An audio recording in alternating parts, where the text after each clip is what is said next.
Most people think happiness is something that turns up after the money, after the body changes, after the right message lands, after life finally behaves itself. And that's why so many people miss it. They treat happiness like a reward at the end of the road, when really it's something you can start building in the middle of an ordinary day with a messy kitchen, a tired face, a full inbox, and a brain that woke up already trying to start a fight with you. You know that feeling. You wake up and before your feet even touch the floor, your mind's already giving you the weather report. Too much to do, too little time, too many problems, not enough energy, maybe tomorrow. And if you're not careful, you start living from that report like it's the truth, and that is a trap. Because your brain's brilliant, but it's not always loyal. It'll rehearse danger before it rehearses joy. It'll scan for what's wrong before it notices what's right.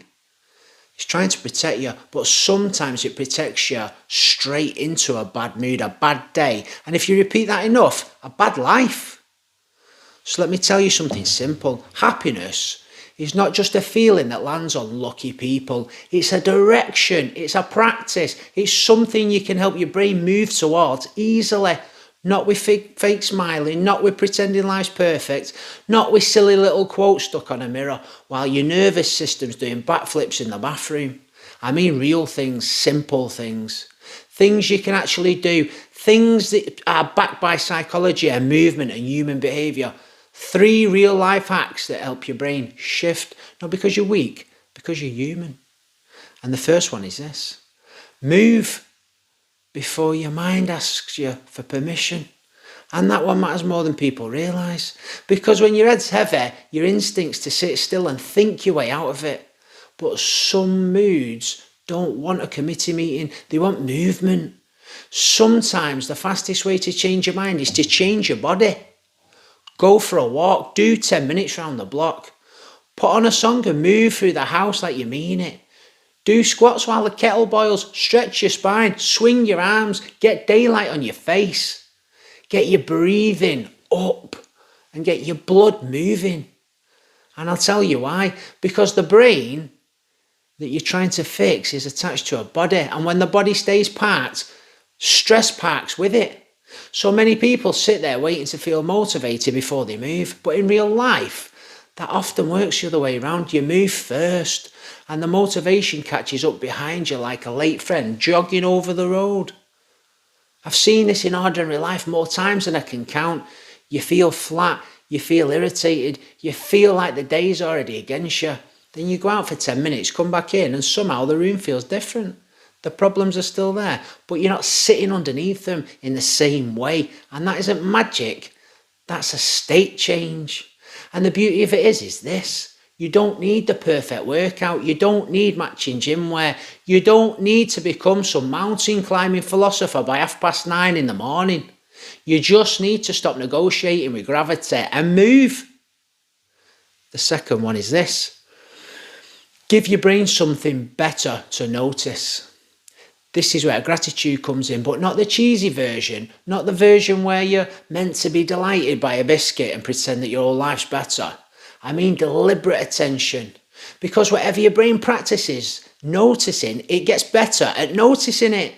So if you train it all day to look at problems, insults and delays, mess, comparisons, and what everybody else has got to say, then it becomes elite at misery. It becomes a sniffer dog for disappointment.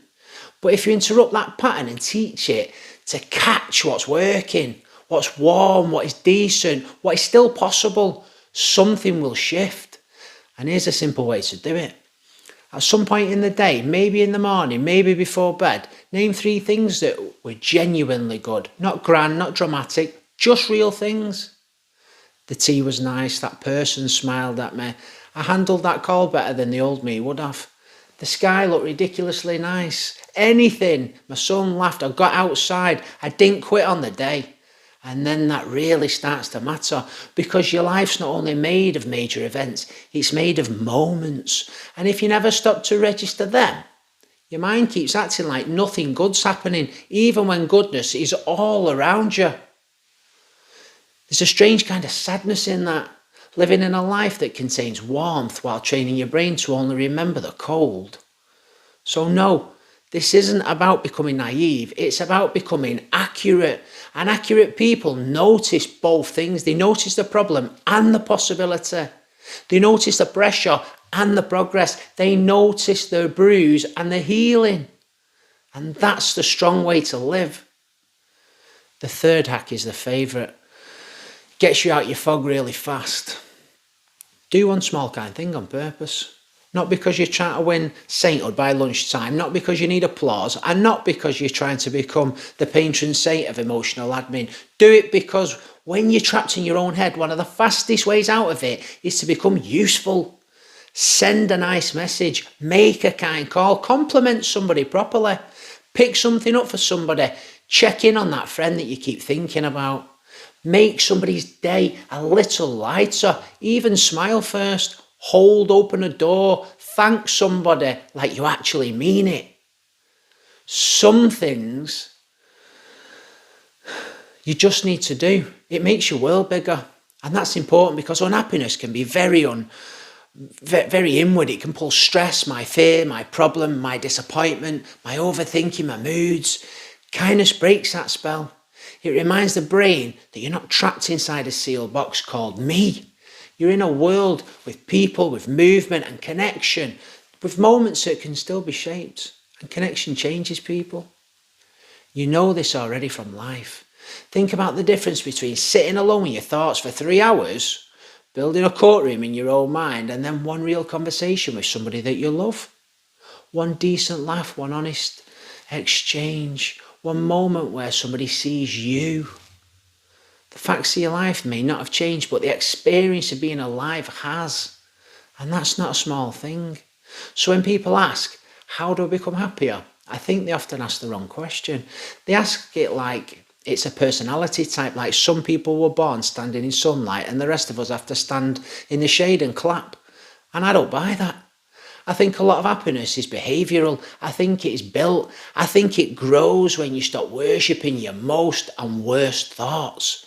I think it grows when you move your body before the slump takes over. I think it grows when you train your attention to catch real good in the middle of real life.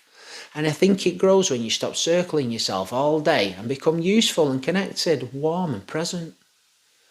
And I'm going to be clear, this doesn't mean you'll feel amazing all the time. You're not a Labrador in a sunbeam. You're a human being. There will be grief, there will be pressure, and there will be tired days, strange days, angry days, heavy days. Even there, you still have influence, and that's my point. You may not control every feeling that arrives, but you do have a say in your own life. So the next time your brain thinks of something dramatic and say the day's doomed before the day's begun, don't hand it the keys so quickly. Stand up, move, notice something good on purpose, not fake good, real good, and do one kind thing that gets you out of yourself and back into life. That's it. 3 simple acts: move, notice, connect. Do them badly if you have to. Do them tired, do them grumpy, do them in yesterday's clothes. Do them before you feel ready. Do them when your mind says it won't make a difference, because if you repeat those things, them 3, day after day, you're not just chasing happiness anymore, you're training your brain to meet it. And once you understand that, happiness stops feeling like a distant prize for perfect people. It starts feeling like something far more hopeful, something human, something practical, something you can begin today.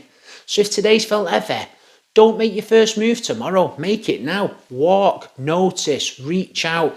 Give your brain a better pattern to follow. And let that be the moment the day turns. You think about this and take care and stay blessed. This is the way. Namaste.